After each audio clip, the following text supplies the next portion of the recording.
창세기 45장 16절에서 20절. 파라오의 통 큰 그릇. 파라오는 요셉의 형제들에게 관대한 자세를 보입니다. 파라오의 이 통 큰 마음은 어디서 비롯된 것인가? 열린 마음으로 변화를 지향하는 마음가짐에서 비롯된 것입니다. 그는 사람을 가리지 않고 받아들이는 대범함을 보입니다. 그래서 통치 기간 동안 이집트는 대국으로 성장할 수 있었습니다.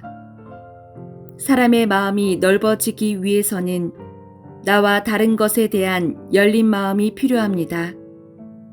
또한 자신의 변화를 꾀하고 성장을 하고자 하는 욕구가 간절해야 합니다. 그런 욕구는 새로운 사건을 불러들이고 그래서 혼란과 불안의 요소가 되기는 하지만 그것은 얼마 지나지 않아서 생명 에너지로 바뀝니다. 개인이건 나라이건 이런 법칙에서 예외인 경우는 없다고 말하여도 과언이 아닙니다. 주님께서 이런 사랑을 말한 것도 이런 관점에서 이해할 수 있습니다. 그런데 파라오가 동네 토박이 행세를 하면서 배타적인 자세를 취했다면 어떻게 되었을까요? 단지 쪼잔한 지역왕에 지나지 않았을 것이고 그 왕국도 오래가지 못하였을 것입니다. 왜냐하면 변화와 성장을 지향하지 않으면 개인의 자아성이 사라질 뿐만 아니라 공동체도 고인 물처럼 되어서 결국 파멸로 이어지기 때문입니다. 파라오와 같은 사람을 창조적인 사람이라고 부릅니다. 창조적인 사람이란 창조 욕구를 표현하는 사람이란 의미를 갖습니다. 인격 내부의 긴장 상태를 재조정할 가능성이 있다는 것은 자연이 인간에게 베푼 최대의 선물입니다. 왜냐하면 그것이 성장 발전과 개인의 잠재적 가능성의 실현을 의미하기 때문입니다.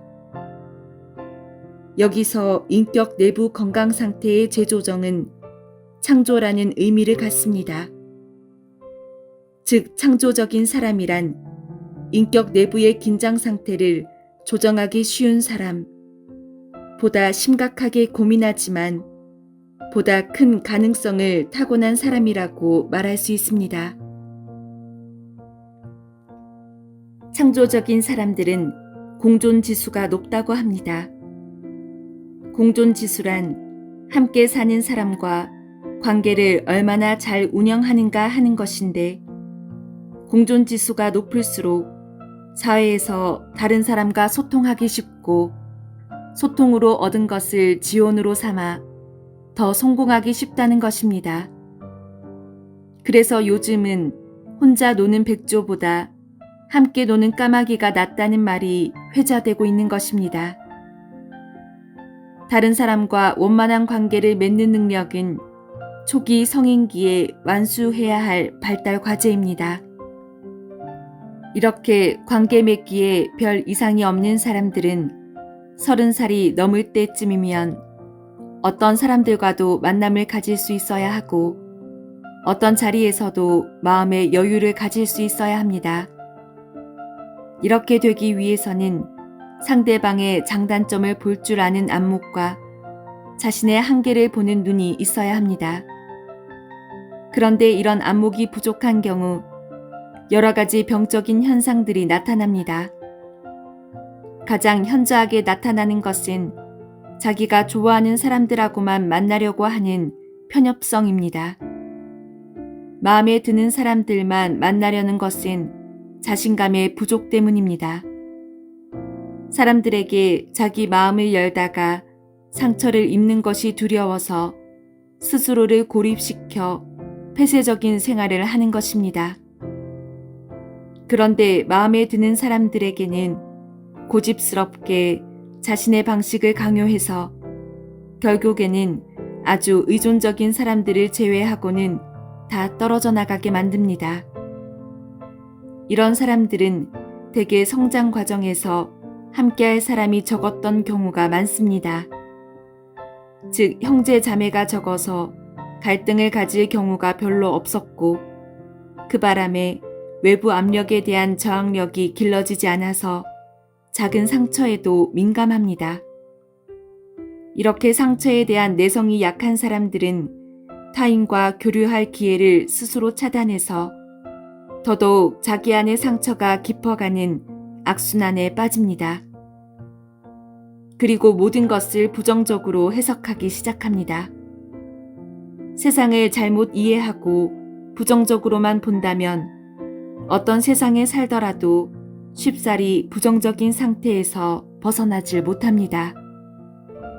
작은 어려움도 극복할 힘이 없어 점점 화가 나고 좌절하게 됩니다.